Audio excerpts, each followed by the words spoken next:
प्यारे बच्चों, सुप्रभात। आज हम लिंग के बाद चैप्टर 11 वचन करेंगे। वचन सामान्य बोलचाल में वचन शब्द से अभिप्राय किसी के द्वारा कहे गए शब्द या वायदे के लिए किया जाता है, किंतु व्याकरण में वचन का अर्थ होता है संख्या। क्या होता है? संख्या। जैसे वृक्ष से पत्ता गिरा, वृक्ष से पत्ते गिरे। पत्ता एक, पत्ते अनेक, तो ये क्या है? संख्या। बच्चा सो रहा है, बच्चे सो रहे हैं। बच्चा एक, संख्या। बच्चे अनेक, तो ये भी संख्या। एक या अनेक का होने का बोध हो उसे क्या कहते हैं? वचन। परिभाषा देखें। शब्द के जिस रूप से उसकी संख्या एक या एक से अधिक होने का बोध होता है उसे वचन कहते हैं। जैसे लड़का लड़के, बच्चा बच्चे, पुस्तक पुस्तकें आदि। वचन के भेद, काइंड ऑफ द नंबर। वचन के दो भेद होते हैं, एक वचन, बहुवचन। एक वचन किसे कहते हैं? शब्द के जिस रूप से एक प्राणी, वस्तु या पदार्थ का बोध होता है उसे एक वचन कहते हैं। जैसे बेटा, रोटी, पुस्तक, घोड़ा आदि। बहुवचन शब्द के जिस रूप से एक से अधिक प्राणियों, वस्तुओं अथवा पदार्थों का बोध होता है उसे क्या कहते हैं? बहुवचन। जैसे बेटे, रोटियां, पुस्तकें, घोड़े आदि। वचन की पहचान। वचन की पहचान दो प्रकार से की जाती है। कौन कौन से? फर्स्ट, संज्ञा या सर्वनाम शब्द के द्वारा। जब वाक्य में प्रयुक्त संज्ञा या सर्वनाम अपनी संख्या का बोध कराते हैं तो उसे क्या पता चलता है कि ये एक वचन है या बहुवचन। जैसे दरी बिछाओ, दरियां बिछाओ, तो दरी क्या है इसमें? एक वचन, और दरियां बहुवचन। लड़की हंसती है, लड़कियां हंसती हैं, तो लड़की क्या है इसमें? एक वचन, और लड़कियां बहुवचन। इन वाक्यों में प्रयुक्त संज्ञा और सर्वनाम एक या एक से अधिक प्राणियों अथवा वस्तुओं का बोध करा रहे हैं, तो ये सर्वनाम एक वचन और बहुवचन वर्ग के हैं। नेक्स्ट पॉइंट है क्रिया के द्वारा। कुछ संज्ञा शब्दों का एक वचन व बहुवचन दोनों समान रूप में रहता है। जैसे राजा, साधु, चोर, छात्र, बालक आदि।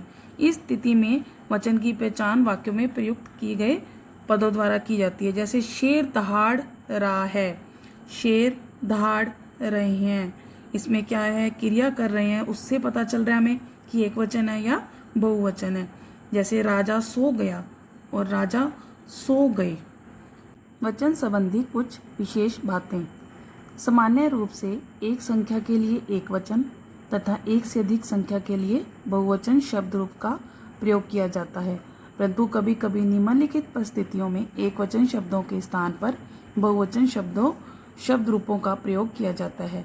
जैसे किसी के प्रति सम्मान प्रकट करने के लिए शब्द के एक वचन के स्थान पर बहुवचन रूप का प्रयोग किया जाता है। जैसे महाराणा प्रताप वीर पुरुष थे, गांधी जी महान व्यक्ति थे। जिन व्यक्तियों का हम आदर करते हैं उनके प्रति एक वचन की क्रिया समान नहीं दर्शा पाती, अतः बहुवचन क्रिया का प्रयोग किया जाता है। लोक व्यवहार में कुछ शब्दों का बहुवचन रूप में ही प्रयोग में आता है। जैसे तू एक वचन के स्थान पर तुम बहुवचन का, और तू का प्रयोग केवल अंत्यप्रिय या बहुत छोटों के लिए प्रयोग किया जाता है, अन्यथा यह अप्रिय लगता है और अपमानजनक भी। जब हम बड़ों को रिस्पेक्ट से बोलते हैं तो क्या यूज़ करते हैं? तू, तुम। तू किसके लिए यूज होता है? अपने से छोटों के लिए। तू क्या कर रहा है, तुम क्या कर रहे हो। अब तू क्या करेगा, अब तुम क्या करोगे। कभी कभी बड़पन दिखाने में भी मैं एक वचन के स्थान पर हम बहुवचन का प्रयोग किया जाता है। जैसे नाना जी बोले, हमें तो नींद आ रही है। राजा बोला, अब हम न्याय करेंगे।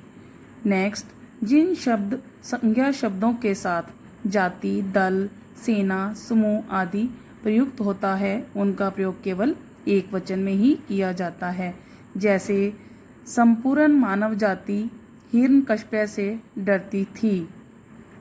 हमारा दल तो सत्ता पक्ष को ही वोट देता है। नेक्स्ट, पदार्थ सूचक शब्द कौन से होते हैं? दूध, पानी, सोना, चांदी तथा चाय, कॉफी आदि का प्रयोग एक वचन में होता है। जैसे दूध गर्म है, सोना महंगी धातु है। नेक्स्ट, जनता व भीड़ आदि शब्द एक वचन में भी प्रयोग किए जाते हैं। जैसे जनता किसके पक्ष में समर्थन देगी, पता नहीं। नेक्स्ट, जातिवाचक शब्द एक वचन में भी बहुवचन का बोध कराते हैं। कुत्ता स्वामी भगत पशु है। कश्मीर का सेब जगत प्रसिद्ध है। नेक्स्ट, व्यक्तिवाचक तथा भाववाचक संज्ञाओं का प्रयोग प्राय एक वचन में होता है। जैसे गायें घास चर रही है। कुछ संज्ञा शब्द जैसे दर्शन, बाल, आंसू, प्राण, हस्ताक्षर, लोग, होश आदि सदा बहुवचन में ही प्रयोग किए जाते हैं। जैसे दर्शन का बहुत दिनों से आपके दर्शन नहीं हुए। बाल, उसके बाल सफ़ेद हो गए। इस प्रकार से ये सब वाक्य आप पढ़ेंगे। नेक्स्ट, एक वचन से बहुवचन में परिवर्तन संबंधी नियम। फर्स्ट, आकारांत पुल्लिंग शब्दों में अंतिम आ को ए कर देने पर क्या हो जाते हैं? ये बहुवचन बन जाते हैं। जैसे लड़का, लड़के, घोड़ा, घोड़े, बेटा, बेटे, चश्मा, चश्मे, जूता, जूते, चूहा, चूहे, कमरा, कमरे। इस प्रकार से ये शब्द हैं। नेक्स्ट पॉइंट, आकारांत स्त्रीलिंग शब्द के अंत में ए जोड़ दिया जाता है। जैसे छत, छतें, बहिन, बहिनें, किताब, किताबें, कमीज, कमीजें। इस प्रकार से ये शब्द आगे आपने पढ़ने हैं। आकारांत शब्द स्त्रीलिंग शब्दों के अंत में ए जोड़ दिया जाता है। जैसे कन्या, कन्याएं, ए के ऊपर क्या लग गया? चंद्र बिंदु। लता, लताएं, कविता, कविताएं, कथा, कथाएं, लेखिका, लेखिकाएं। इस प्रकार से आपने ये शब्द पढ़ने हैं। इकारांत और इकारांत शब्दों के अंत में या जोड़कर ई को ई कर दिया जाता है। जैसे नीति, नीतियाँ, रानी, रानियाँ, विधि, विधियाँ, धोती, धोतियाँ। इस प्रकार से ये शब्द आपने आगे पढ़ने हैं। नेक्स्ट, स्त्रीलिंग शब्दों के अंतिम या को या मतलब कि चंद्र बिंदु लगाने से क्या बन जाते हैं? बहुवचन। बिटिया, बिटियाँ, बुढ़िया, बुढ़ियाँ, चिड़िया, चिड़ियाँ। नेक्स्ट, उकारांत, उकारांत और उकारांत स्त्रीलिंग शब्दों के अंत में ए बढ़ा देते हैं तो क्या बन जाता है? ये बहुवचन। जैसे धेनु, धेनुएं, बहु, बहुएं। ए के ऊपर क्या लगाया हमने? चंद्र बिंदु। कुछ एक वचन शब्द में जन, गण, वृंद, वर्ग, लोग, समाज आदि शब्द जोड़कर भी क्या किया जाता है? बहुवचन बनाया जाता है। जैसे प्रजा, प्रजाजन, संत, संतजन, नेता, नेतागण, अध्यापक, अध्यापकगण। इस प्रकार से ये शब्द हैं, आपने अच्छे से पढ़ने हैं और इसको अच्छे से कंप्लीट चैप्टर को पढ़कर समझना है।